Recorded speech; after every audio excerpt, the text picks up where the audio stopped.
Hello, my name is Drew Pickens, and in this video, we're going to be looking at the concept of selling on value. Now, as most of us know, value can be looked at in a lot of different ways, and selling value is looked at from a lot of different perspectives, depending on the company, the product you sell, and so forth. So we are going to be looking at a couple quantifiable concepts that are universal across anything that you would sell, any product or service, so that you can quantifiably start the process of selling on value. To start with, we can look at value from a couple different viewpoints. The simplest one is how much is something actually worth? In other words, how much would it cost to purchase it, replace it, or what would you have to trade in order to obtain it? That's what we think about value from a dollar, euro, currency standpoint. The other way is what does it actually do as a function of how much it costs? And that's what we're going to be looking at today. We're going to look at value from this idea that what does it do? How much usefulness does it have in relation to how much it costs? That's where you can sell on value, not selling something that's a low cost, but its relationship of its usefulness to how much it costs. So let's start out by looking at some key concepts that create a baseline and a foundation for being successful at selling on value. Number one is be prepared for you and your customers to have a different perspective and opinion on what value means and what value actually is. Don't think that everyone looks at this the same way. Sometimes people are looking at it from a pure cost standpoint. Sometimes people are looking at it from a pure usefulness standpoint. Did I get a good bargain? So be prepared for you and your customer to have different perspectives and opinions on what this means. Second, this is a very customer-centric approach. So the more you know about your customer, the better. If you go in blind, just thinking one size fits all, you probably won't be very successful with a selling on value approach. It works best when it's tailored and pointed right at the customer and their situation. This is also a delicate conversation that balances function or usefulness with price and cost. So it's not just purely a cost conversation. It's not just purely a usefulness or function conversation. It's a balance between the two. So as we talked earlier, it's the relationship between what it does and how much it costs. That's what we mean by value. So you're having this elegant balancing conversation between usefulness and cost.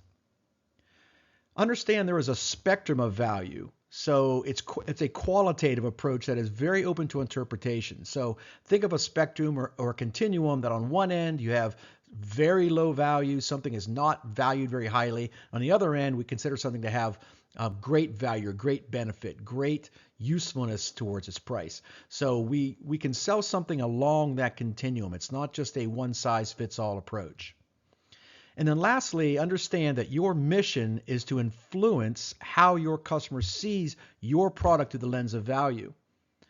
So this is where you come into play. This is where you really earn your pay as a salesperson, influencing how your customer sees your product through this lens of value. So we're going to look at value on a two-axis grid, and we're going to compare something in whether it has a low or high perceived cost, or a low or high perceived usefulness. And after this, we will break down what we mean by each one of these. But we have to first understand that we are looking at a relationship between perceived cost and perceived usefulness. If something has very low perceived usefulness, but a very high perceived cost, we would consider that to be a very low value. In other words, we don't really perceive it as doing much for me. I don't really get much benefit out of it, but I perceive it as being very expensive. So in this case, something would be very low value from the selling on value approach. It would be very difficult to have a value selling strategy with something like that because you can't demonstrate high usefulness out of something that the customer doesn't see, but they see it as very expensive. Now, if something had very low usefulness, but it has very low perceived cost, that's a little better, but it's still considered low value. And these are things that we really purchase every day, right? These are things that don't do a lot, but they also don't cost us a lot of money. They're things that we might just have to have, we might just have to obtain. I've got to get a job done, and I don't really consider this thing to be very high benefit. It just really is kind of needed right now to get this job done, but it doesn't cost me a lot. That's considered low value. Now, there are things that have a very high usefulness, but also a high perceived cost. This would be something that had a very maybe a heavy ROI that was over a long period of time.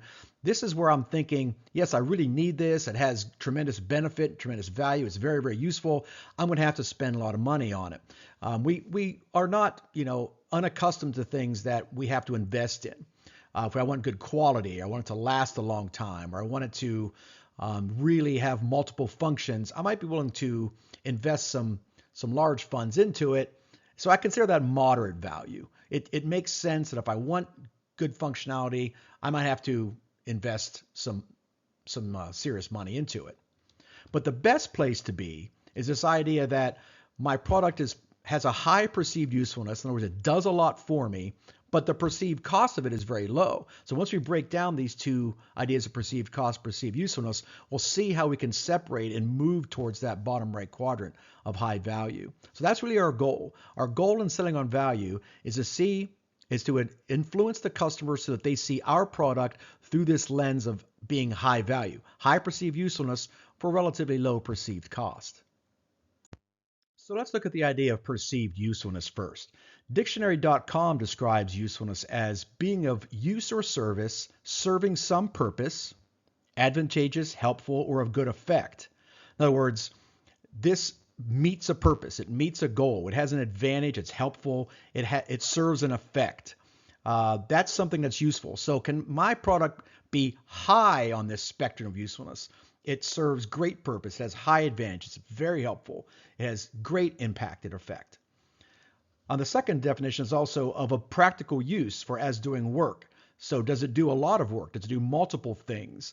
Does it produce significant results? And does it supply a common need? Can multiple people or multiple groups see a benefit and a value in this, or is it very narrow in its impact? Now, perceived usefulness can be described as the buyer's perception or opinion of how useful or beneficial your product or service is, given its ability to perform to expectations. So a simple example would be if I have a screw that I have to apply into a piece of wood or a piece of metal. What is going to be very useful in accomplishing that? A screwdriver or a hammer? Now, obviously, a screwdriver has more usefulness, right? It has higher perceived usefulness to accomplishing that task. But what if the screwdriver costs $5 and the hammer only costs $2? Well, I still get a better value out of buying the screwdriver because it's more efficient, right? The hammer, yes, it might be less than half as much, but it's going to be messy. It's going to be awkward. I could drive the screwdriver with a hammer if I wanted to, but the extra investment of the screwdriver for just a little bit more money is going to provide a much higher perceived usefulness than the hammer would. Now, think about cost. There are generally three different kinds of costs at play in any customer's mind. One is the actual cost. How much is actually being spent on a product or service in measurable terms, dollars, euros, time, resources, etc. That's the actual cost. What did the person actually have to give up in material terms, measurable terms, to achieve this product, to gain this product? The second is relative cost. This is the price of a product or service in comparison to something else, so a competitor, an alternative, and relative to what is being gained through the purchase, quantity, functionality, etc. So the relative cost of something would be in comparison to something else, a 2-for-1. Does it actually do what I want it to do, or I just find something that's good enough? So that's a relative cost. So I feel like I spent too much or too little on it based on what I could have spent the money on otherwise. And then number 3 is the perceived cost. This is the buyer's perception of how much they are spending. Did they get a good deal? Did they spend too much, etc.? So again, we can influence relative and perceived cost. Those are the two things that we can actually influence.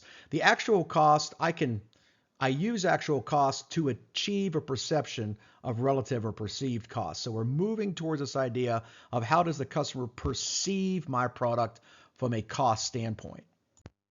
So if we start to think about what actually makes perceived cost, we're going to find out that relative cost as a function of perceived usefulness now drives the perceived cost.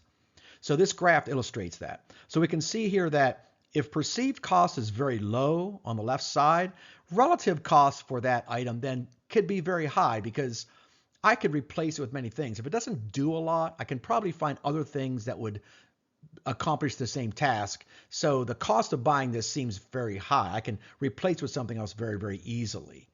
So low perceived usefulness drives relative cost up. So if I can influence the idea my product has extremely high perceived usefulness, it starts with that. This is why we said early on that this is a customer-centric approach. If the customer can see that the usefulness of my product is very high in their mind, it starts to squeeze relative cost down. So the more that relative cost is low, I start to perceive the cost as being low. So now I see that, wow, I'm actually not spending a lot on this to get a lot. So my perceived cost of this product is low. So you'll see that once I've achieved high perceived usefulness and low perceived cost in the customer's mind, they'll start to see our product as being of a high value to them. It does a lot for not that much cost outlay. The perception of cost versus the perception of usefulness is in the perfect balance for this customer. So we have some action steps to take to make sure that you're more likely to be successful at selling on value. Number one is align your product or service with the customer's needs, goals, desires, etc. The more you can focus on what they're trying to do, the better. Number two, focus first on perceived usefulness or benefit of your product or service. You always want to start with perceived usefulness. At Endeavor Learning, we have a age-old saying that the first person to mention price loses. It doesn't apply more than this anywhere. This is where it's so important to drive usefulness in the conversation first. Then the perceived price of it is automatically going to start at a lower point in the customer's mind.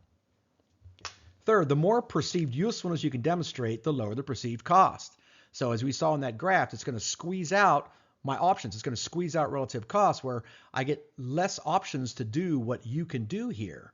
So if I find the perfect solution, it's really much harder to replace that with something. So the relative cost is fairly low. Number four, strive to show your product or service has a high degree of usefulness as compared to the cost of your product. You're always in this comparison balance discussion. And then last, if possible, include the benefits of changing as opposed to doing nothing or choosing a competitor. There's a cost to changing. There's a cost to doing nothing. So always include those costs as a prohibitor to making a change to your product. So if the customer decides to do nothing, what's the cost of that, right? If you don't have that cost, now it drives the cost of making the change down. So we have boiled the idea of selling on value down to a very simple idea of driving high perceived usefulness in your customer's mind and low perceived cost. And we saw that will bring about a high value impression of your product. So focus on perceived usefulness, drive down perceived cost, and I'm sure you'll be very successful at selling on value.